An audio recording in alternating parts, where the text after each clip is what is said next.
Okay, we're doing this. We're doing this live on IG too. This is my first time doing this, so uh, bear with me. Uh, so, ladies and gentlemen, welcome to We Ate More Sports podcast, episode 11. It's just good old PC tonight because I decided to give Desi the night off. You know, she's out in the town, thugging with her rounds, doing all that great stuff that, Houston women do. And Gianni is currently recovering from having his wisdom teeth removed. So it's just going to be me tonight for WHMS. And that's cool because I want to talk to you. Literally, this past week has been a stressful past week. It's been a long week. Last night, though, was pretty fun because last night I was able to go to the Eagles game. I got this jersey in preparation for it, and yeah, there's a whole story that goes into it. So this, of course, AJ Brown retro jersey. I ordered this Labor Day, and I'm happy that it came. It came through so fast. I also got one for my brother. He got a Devontae Smith jersey, and I was going to wear this at the game last night, a home opener for the Eagles against the Vikings, and I did not check the mail. I didn't check the mail before I left to go to Philly last night. Mind you, this email that I got, it said that it was supposed to come today. Time I record this Friday. It was supposed to actually be delivered this Friday. I didn't get a confirmation email. I didn't get anything of the sorts. Instead, my mom came in this morning and handed me the package that had both of our jerseys in it, and said, "Yeah, that's been in there since yesterday." Okay, wait, what do you mean it's been in there since yesterday? It wasn't supposed to come yesterday. It was supposed to come today. And yeah, I ended up wearing the Fletcher Cox jersey that my barber gave me. So shout out to Roby for that. But it was literally like it was pretty chaos like that entire day. But especially going to the stadium, we didn't hit traffic until I'd say around I want to say like 7 because it was the home opener, and there was just so much like congestion and chaos like going around. We were just trying hard, like really hard, to find like a parking spot anywhere we could. There were at least 70,000 people at that stadium last night. Get going in and getting out was it was an adventure to say the least, but it was so much fun. I had such a wonderful time. We actually won. That was a legacy game for me. Like if we had lost that game, I was never coming to another Eagles game in person. I will only have to go to the road games from this point forward. But we won, 34-28 against the Vikings. Vikings were game this time around, but we pulled out the victory. We got the victory. We got the dub. But anyways, let me backtrack. Getting to the stadium and going into the stadium because this is what I really want to talk about. You know, for those who don't know, for We Hate More Sports, this isn't about football and basketball. It's more about everything but football and basketball. But I just I really want to tell this story because going to the stadium, trying to find a parking spot, it was hard. It was hard trying to find one, and I think we came in through the back way of like the whole entire complex area, because you know how you have the Link and CBP and Wells Fargo Center all right next to each other. I think we came through the back way of that unintentionally, and we made it to the stadium, but I turned into the parking lot, which I thought was just regular parking. Turns out the parking was for VIPs only, season ticket holders, people that were just they paid valets to give them like a ticket so they can go to the game, and yeah, so I turned into that part of the stadium, which wasn't my intention. Now, mind you, they could have easily just been like, oh, you don't have a ticket. So yeah, we kind of need you to park somewhere else, go somewhere else. By the time we had gotten to the actual stadium, because we started driving out at like 6:30, which was, now looking back now, which was a mistake, because we were in traffic like literally like at the in the parking lot or in the area of the stadium for like almost an hour looking for parking. So we even get to our seats until like a couple minutes into the first quarter.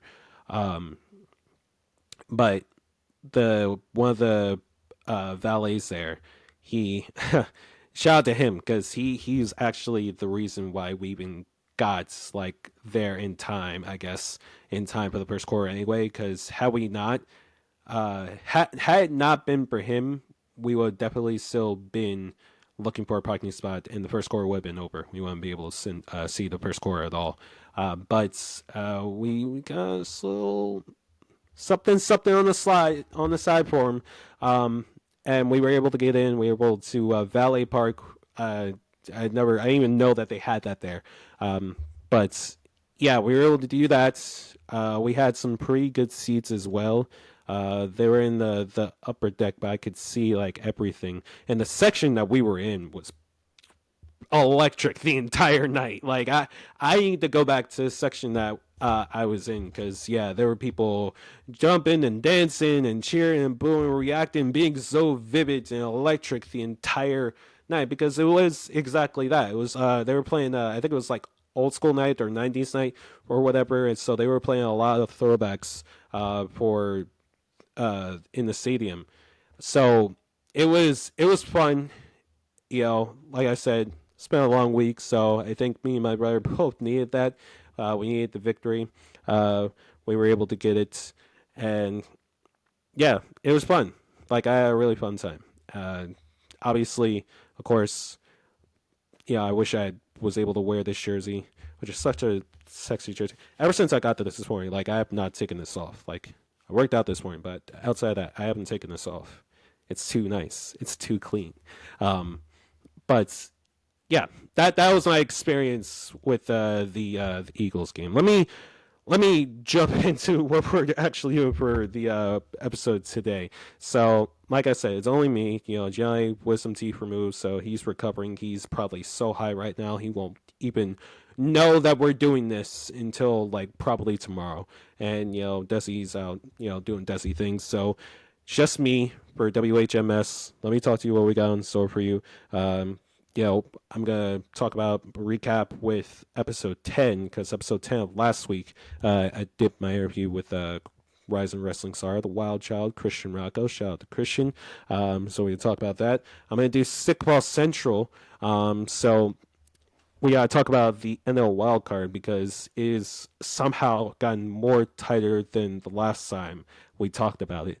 And the big AL East matchup between the Rays and the Orioles this weekend. We also, of course, have my PC Power 5, a top 5 list on sports that we need to start watching more. So stay tuned to that. And of course, best thing I saw last week. If you're watching or listening, in this case on live, make sure you go and check out our socials, our Twitter and IG at WHS_podcast, and our YouTube and TikTok at We Hate Sports. We post weekly now on our YouTube and everywhere, of course.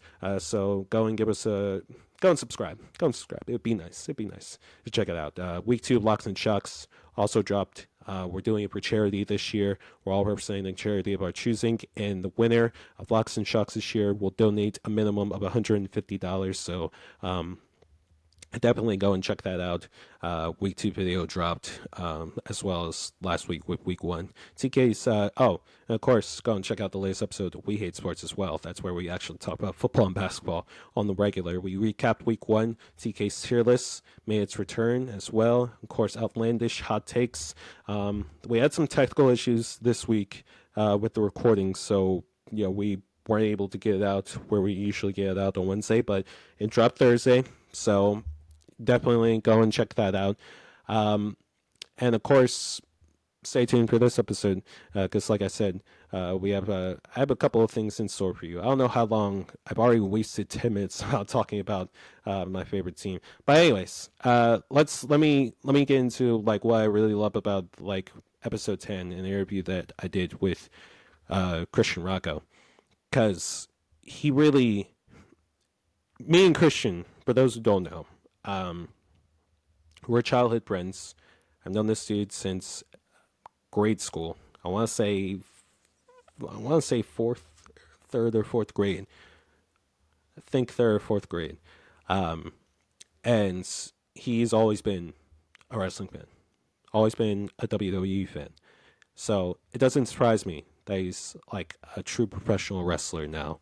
Uh, Before I ran into him and saw his page on IG, like I want to say like 2 3 years ago back, the last time I saw him in person was seventh grade. I remember it vividly because the last day of school, we did a 5 second pose acting like Edge and Christian for the last day of school. And I didn't see him after that for the longest time, especially not in person. Um, so running into his page on IG just like a year 2 years ago back, um, rekindled the friendship.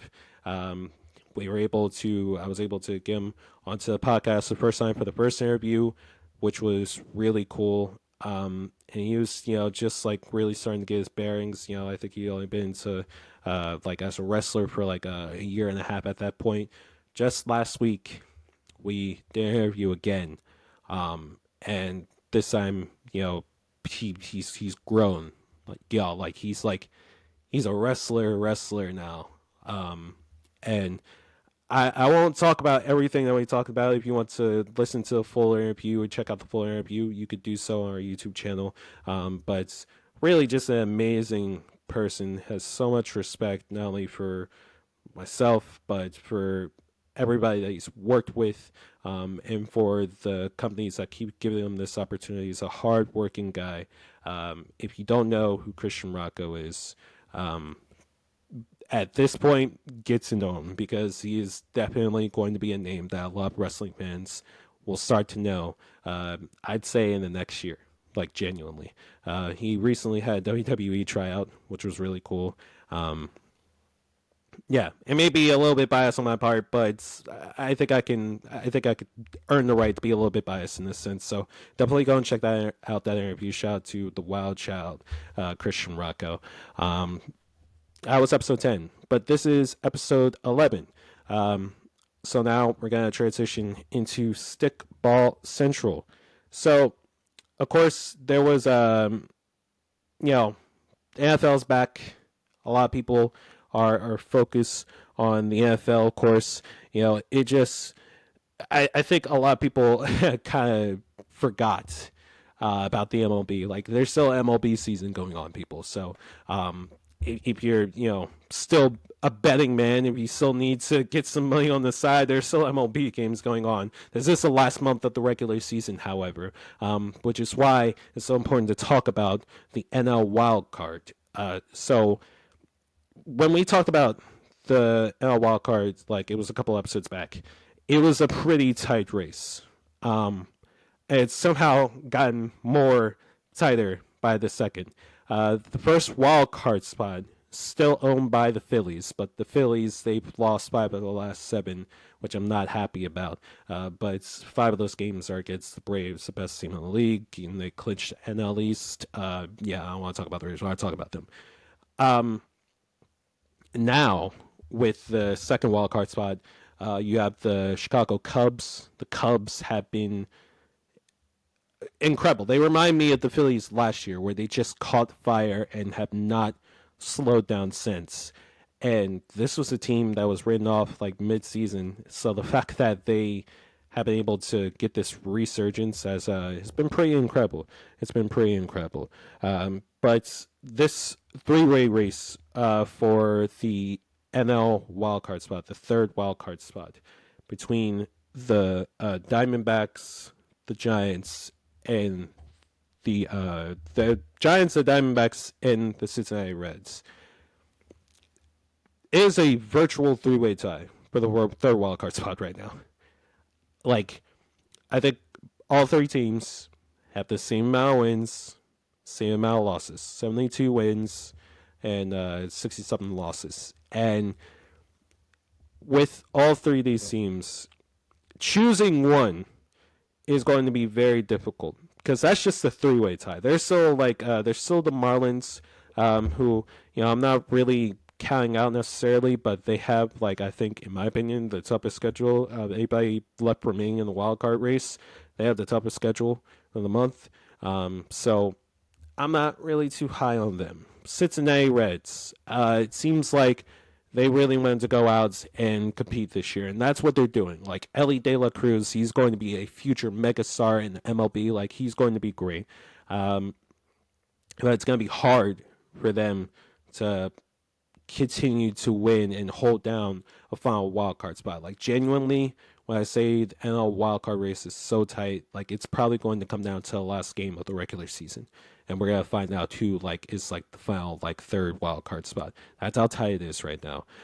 You have the Diamondbacks with Corbin Carroll, and that team, and how incredible they've been this year, and of course the Giants, led by Gabe Kapler and Logan Webb and all those guys.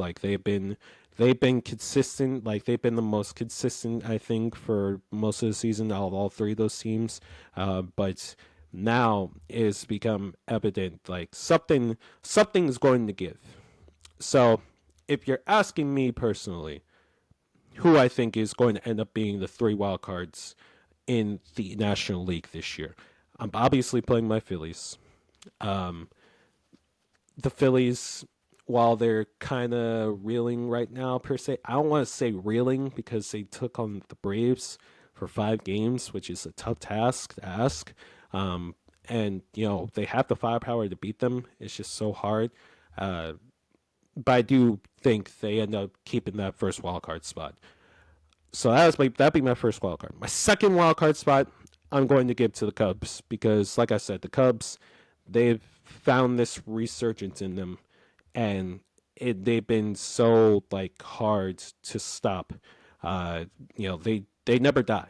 They never die. Like in any game, they don't quit. And there are a lot of great hitters on that team. Nico Hornier is one name that really pops up to mind. So I would go with the Cubs for that second wild card spot. And that third wild card spot, I really think it's going to come down to experience. It's going to come down who can clutch up the most. And if I'm a betting man, I would say the Diamondbacks. The Diamondbacks, I know that they're kind of reeling right now. They actually got a huge series against the Cubs this upcoming weekend, but it's at home. They need this.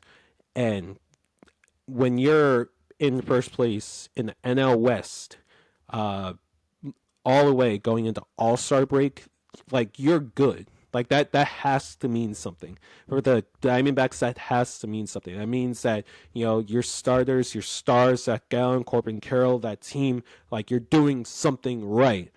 And the Diamondbacks have been doing something right.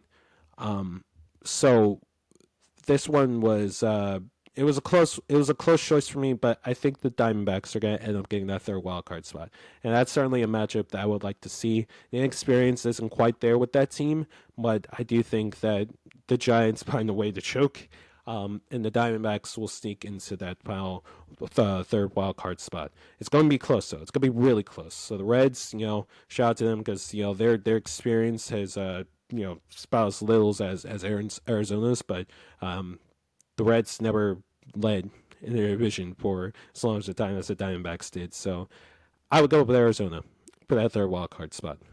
So yeah, let's go to now the matchup of the weekend.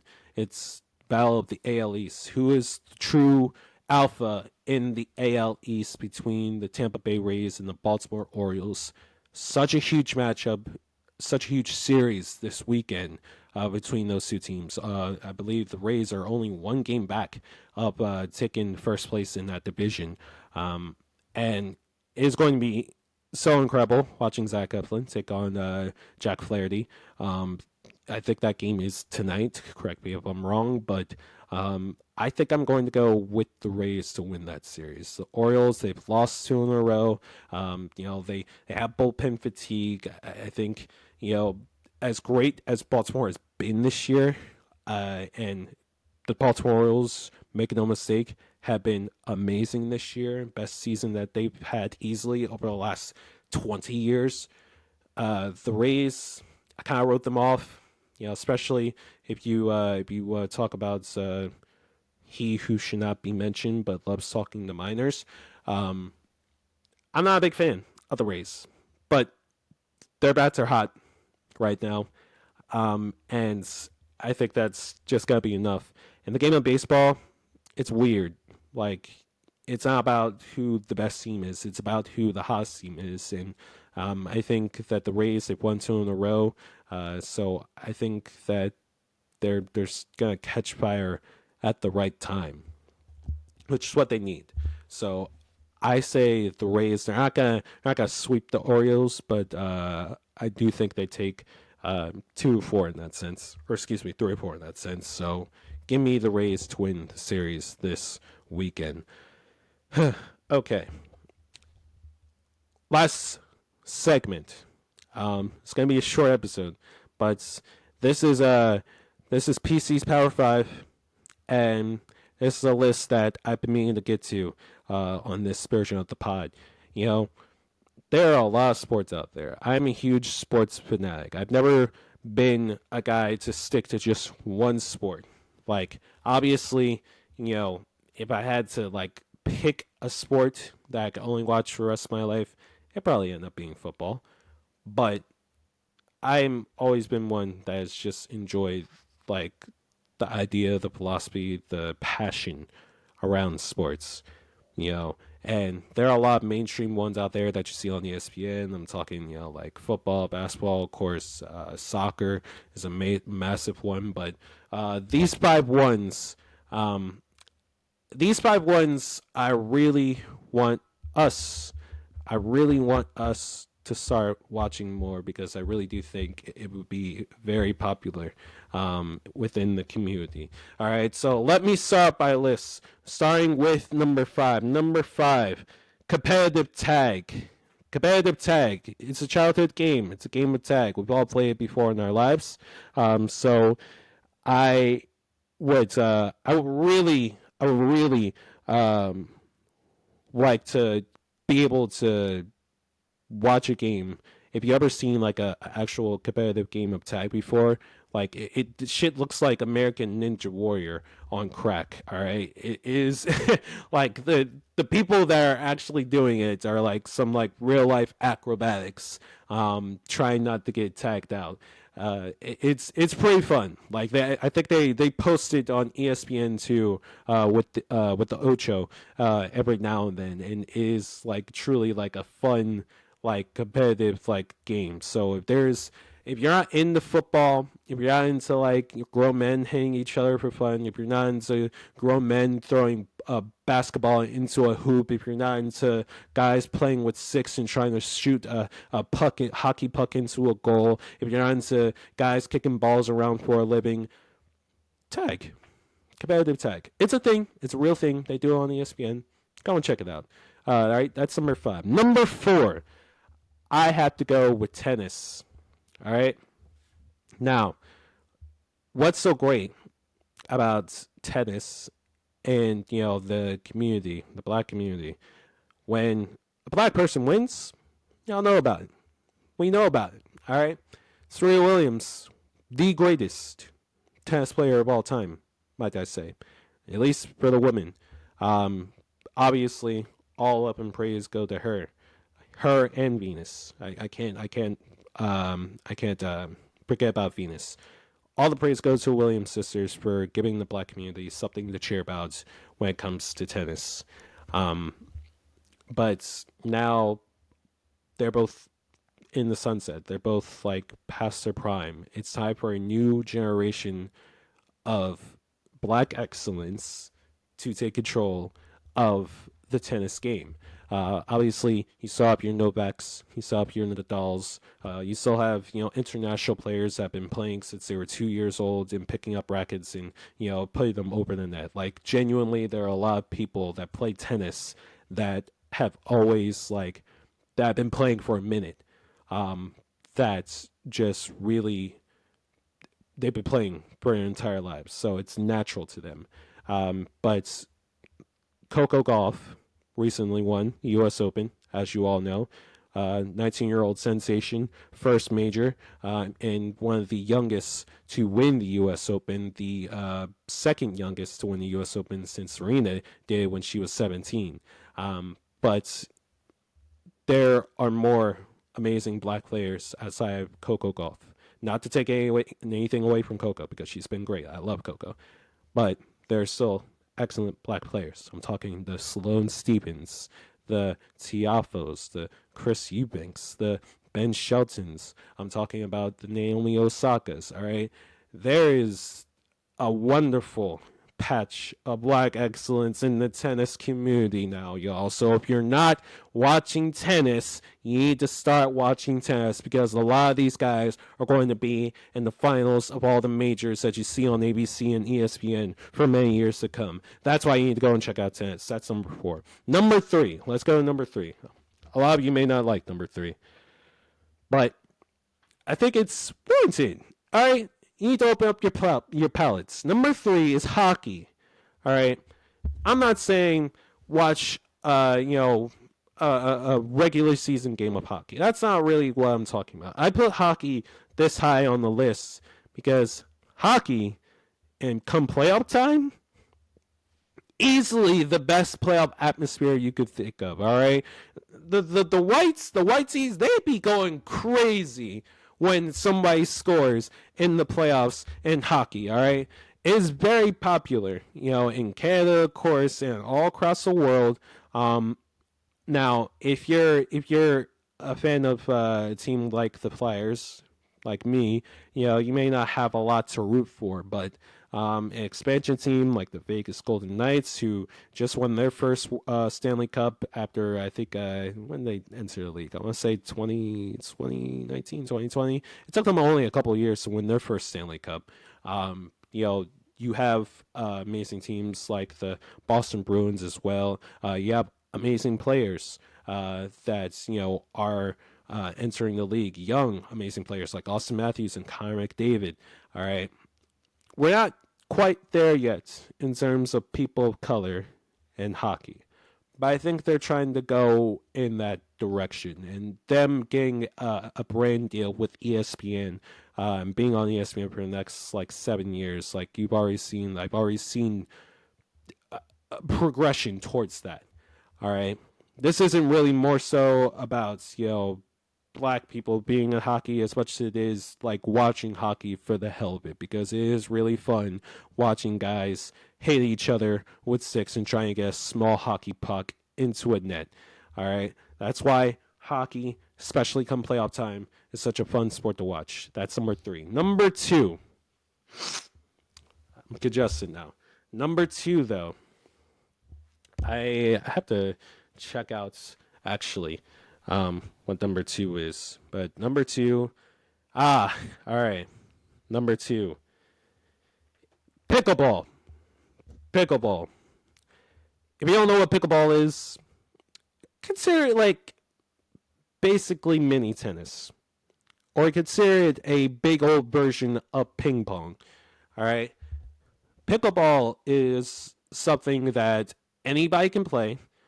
Literally, I've taught people, I've helped teach people that have never played before in their lives, and all they have to do is play for 2-3 hours for one day, and they're like, wow, this is really fun. I'm addicted. Let's play more of it. I want to get better at it. All right, it's addicting in that sense. And the rackets, they range, from $12 to a Ben Johns racket that can raise up to $320. All right. It doesn't matter what type of racket you have, but what does matter is having fun with a game like that. And pickleball is a very fun game to play, I can assure you. All right. I got hooked to it by my trainer, my friend Enrique, who put me onto it after watching some old people play it.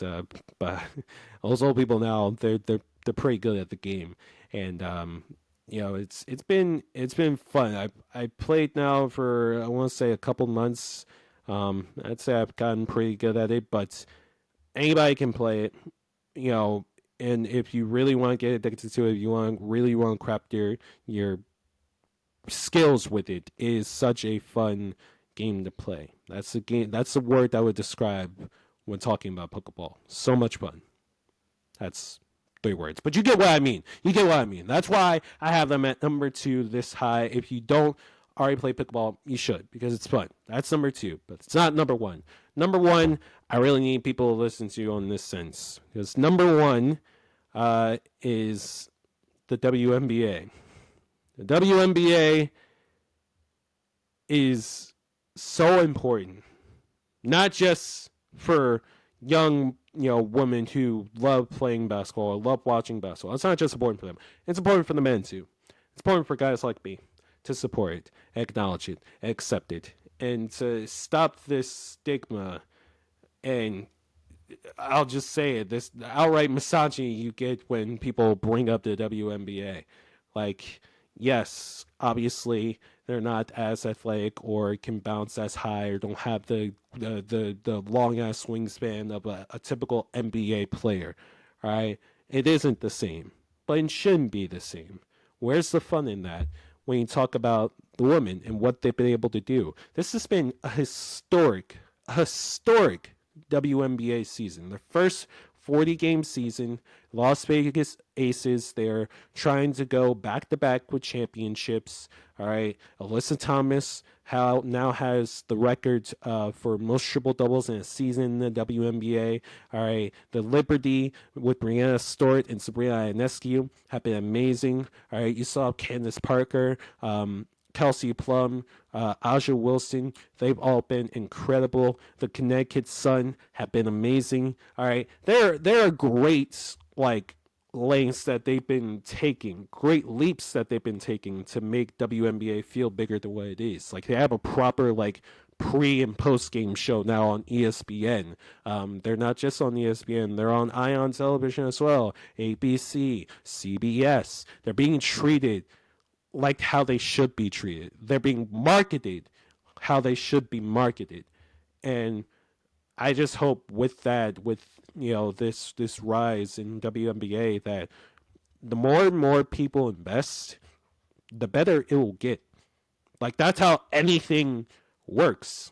With anything that people want to see succeed. Like, the WNBA, we market it as such, it will get better. There'll be more expansion teams. I'm hoping for a Philadelphia WNBA team soon. All right. It will be incredible. And the best part is that I don't think that they've hit their prime yet. All right. I don't think they've hit their prime yet. They haven't hit their peak yet. So, it's been around for 20 years, but I think without a shadow of a doubt, this season has not only been the most historic season, it's been the best and most entertaining season to watch thus far. And I certainly will be seated for that finals between the New York Liberty and the Las Vegas Aces. It should be amazing. That is why the WNBA are my number 1 for sports that the community needs to watch more of. All right? Stop being so neglective of it or ignoring it. All right? The women are cooking, ladies and gentlemen. They're cooking. So check out WNBA. That is my list. All right? And with that, I'm going to wrap up the episode. Let's talk about the best thing that I saw last week. All right? Or not the best thing I saw last week. The best thing I saw this week. So right here, I have a video that I would love to show all of you. Is of Eric Bischoff. If you don't know who Eric Bischoff is, longtime WWE Raw manager. He has been pretty influential. Obviously, he was the president of WCW, manager of WCW, prominent figure, helped ruin TNA. He's been great. He's been great. So, yeah, this video is of him doing Swerve Strickland's dance, or sorry, Prince Nana's dance, and I just look. Just look.